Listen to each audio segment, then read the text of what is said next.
नमस्कार, आप देख रहे हैं मौसम तक चैनल और मैं हूं देवेंद्र त्रिपाठी। देश भर के मौसम पूर्वानुमान के नेशनल बुलेटिन में आपका स्वागत। 13 जून को संपूर्ण भारत में कैसा रहेगा मौसम, इसकी चर्चा करेंगे। लेकिन इससे पहले आपको बता दें कि इस समय मॉनसून बहुत बढ़िया गति से आगे बढ़ रहा है और महाराष्ट्र के लगभग समूचे क्षेत्रों को पार कर चुका है।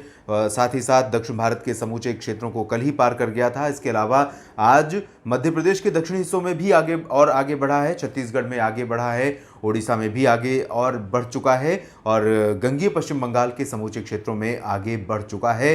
बंगाल की खाड़ी और अरब सागर, इन दोनों समुद्री क्षेत्रों को कवर कर चुका है मॉनसून। और अगले 24 घंटों के दौरान उम्मीद ये है कि छत्तीसगढ़ और साथ ही साथ झारखंड और बिहार के सभी शहरों को पार करते हुए पूर्वी उत्तर प्रदेश के क्षेत्रों में घुस जाएगा और इन भागों में मानसून की वर्षा शुरू हो जाएगी। लो प्रेशर सिस्टम जो बंगाल की खाड़ी के उत्तर पश्चिमी भागों पर बना हुआ है, ये अगले 24 घंटों में और इंटेंसिफाई होकर उम्मीद है कि आगे बढ़ेगा और उत्तर पश्चिमी दिशा में ये ओडिशा तथा इससे सटे झारखंड, छत्तीसगढ़ और गंगीय पश्चिम बंगाल, इन क्षेत्रों से होकर ज़मीनी भागों पर पहुंचेगा। ज़मीनी भागों से ओडिशा की तरफ से होकर पहुंचेगा। लेकिन ये जो 4 राज्य हैं, ओडिशा, छत्तीसगढ़, झारखंड और पश्चिम बंगाल, ये इसके निशाने पर होंगे और इन्हीं भागों में आगामी 24 घंटों के दौरान भीषण वर्षा होने की संभावना है। ये बहुत रेयर होगा कि जून में जब मानसून आता है और उसके साथ इस तरह की मूसलाधार वर्षा देश के तमाम शहरों, तमाम राज्यों में दर्ज की जाती है और इतनी तेज़ी से, इतनी तीव्र गति से आगे बढ़ता है मानसून। ऐसा आमतौर पर बहुत कम होता है। इस बार जैसा कि शुरुआत में ही अनुमान लगाया गया था, अप्रैल में भी अनुमान जताया गया था विभिन्न एजेंसियों द्वारा, स्काईमेट ने भी अनुमान लगाया था, भारतीय मौसम विज्ञान विभाग ने भी अनुमान लगाया था कि मानसून इस बार सामान्य के आसपास रहेगा और एल नीनो का प्रभाव नहीं है, साथ ही साथ आईओडी का नेगेटिव इम्पैक्ट नहीं है। एमजेओ हाल ही में भारत के क्षेत्रों से होकर गुजरा है और उस दौरान 2 साइक्लोनिक स्टॉर्म बंगाल की खाड़ी और अरब सागर में उठे, जिसकी वजह से मानसूनी हवाएं आगे आई थी, लेकिन थोड़ा सा डिले हुआ 2 दिन का। उम्मीद पहले थी 30 और 31 मई को मानसून के आगमन की, लेकिन मानसून पहुंचा 3 जून को केरल में। उसके बाद जो रफ्तार इसने पकड़ी है, जो द्रुत गति मानसून की इस बार देखने को मिल रही है, उससे अनुमान यह है कि भारत के जो बाकी जो क्षेत्र हैं, राष्ट्रीय राजधानी दिल्ली के लोगों को भी जल्द ही मानसून का इंतज़ार इनको खत्म हो जाएगा। इन क्षेत्रों में भी हरियाणा, पंजाब समेत उत्तर भारत के भागों में भी समय से काफ़ी पहले मानसून के पहुंचने की संभावना है। आज 12 जून है और राष्ट्रीय राजधानी दिल्ली समेत उत्तर भारत में मानसून के आगमन की आमतौर पर जो डेट है वो 25 जून के आसपास है, 25 जून के बाद ही पहुंचता है। लेकिन जो स्थितियां नज़र आ रही हैं उसके आधार पर ये अनुमान है कि 15 जून के करीब मानसून उत्तर भारत के तमाम शहरों, तमाम राज्यों पर दस्तक दे देगा। इन स्थितियों के बीच अब बारिश की हम बात करते हैं। देश के किन क्षेत्रों में व्यापक वर्षा होने की संभावना है। आगामी 24 घंटों के दौरान यानी 13 जून को उम्मीद है कि पूर्वोत्तर भारत के अधिकांश इलाकों में हल्की से मध्यम और कुछ स्थानों पर मूसलाधार वर्षा दर्ज की जाएगी। पूर्वी भारत के क्षेत्रों में गंगीय पश्चिम बंगाल से लेकर उप हिमालयी पश्चिम बंगाल के तमाम क्षेत्रों, साथ ही साथ सिक्किम, झारखंड और बिहार, इन भागों में कई स्थानों पर मध्यम से तेज वर्षा होने की संभावना है।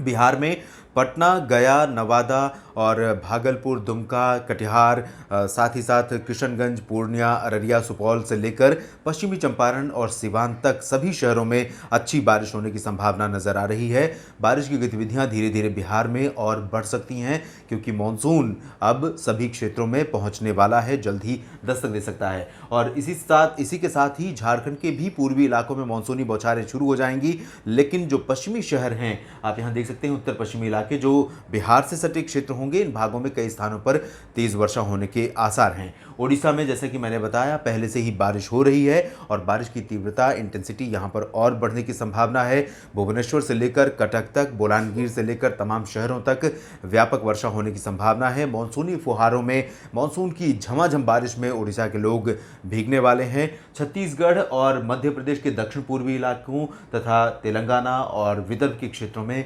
कई शहरों में अति भीषण वर्षा होने की संभावना है।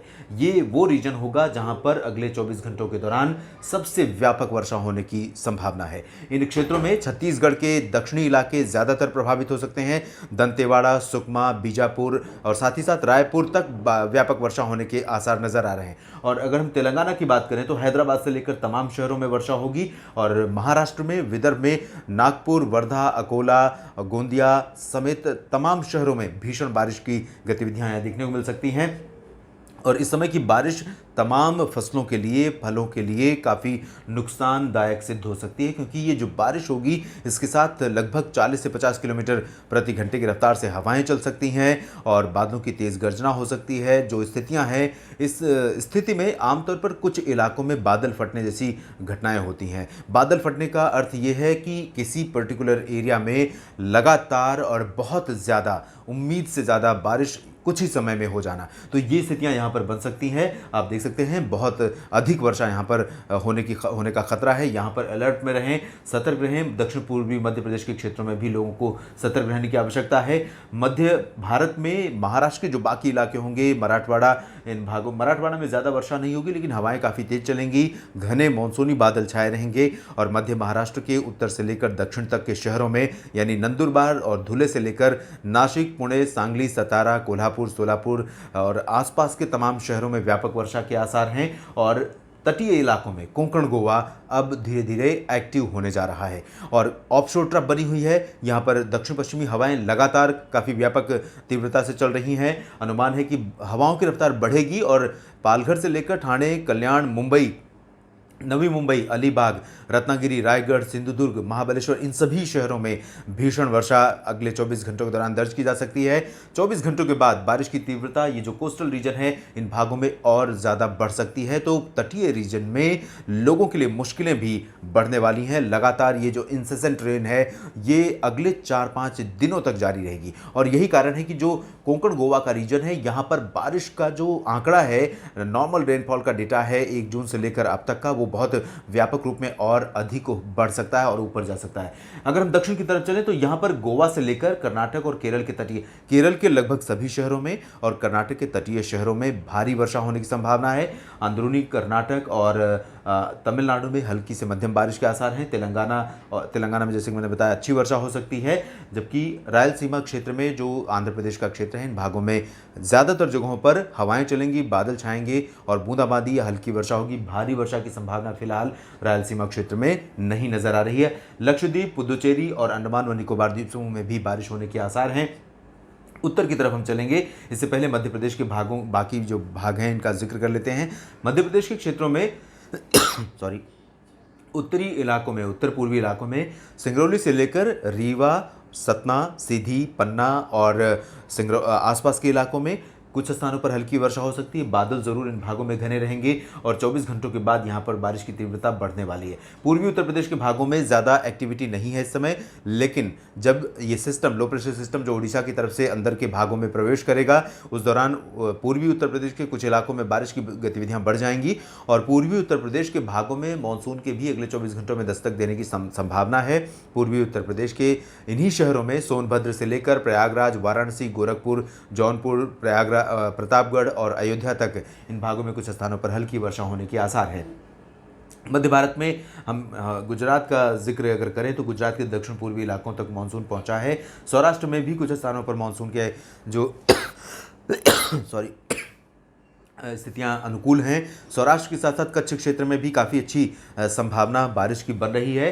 कच्छ क्षेत्र में और सौराष्ट्र में आप देख सकते हैं हवाएं प्रबल हो रही हैं और इन पश्चिमी हवाओं के प्रबल होने के साथ यहाँ पर कुछ स्थानों पर वर्षा हो सकती है, लेकिन वर्षा की तीव्रता गुजरात के क्षेत्रों में फिलहाल बहुत ज़्यादा नहीं रहेगी, चाहे वो गुजरात रीजन हो या सौराष्ट्र हो और कच्छ हो। इन सभी क्षेत्रों में ज़्यादातर जगहों पर बादल छाने और हल्की वर्षा से ज़्यादा की संभावना नहीं रहेगी। मध्य प्रदेश के पश्चिमी हिस्सों में कुछ स्थानों पर वर्षा का अनुमान रहेगा, बादल आ सकते हैं, लेकिन बहुत तीव्र बारिश की संभावना फिलहाल पश्चिमी मध्य प्रदेश के क्षेत्रों में नहीं है। उत्तर प्रदेश के मध्य और पश्चिमी हिस्सों में हल्की से मध्यम बौछारें गिर सकती हैं।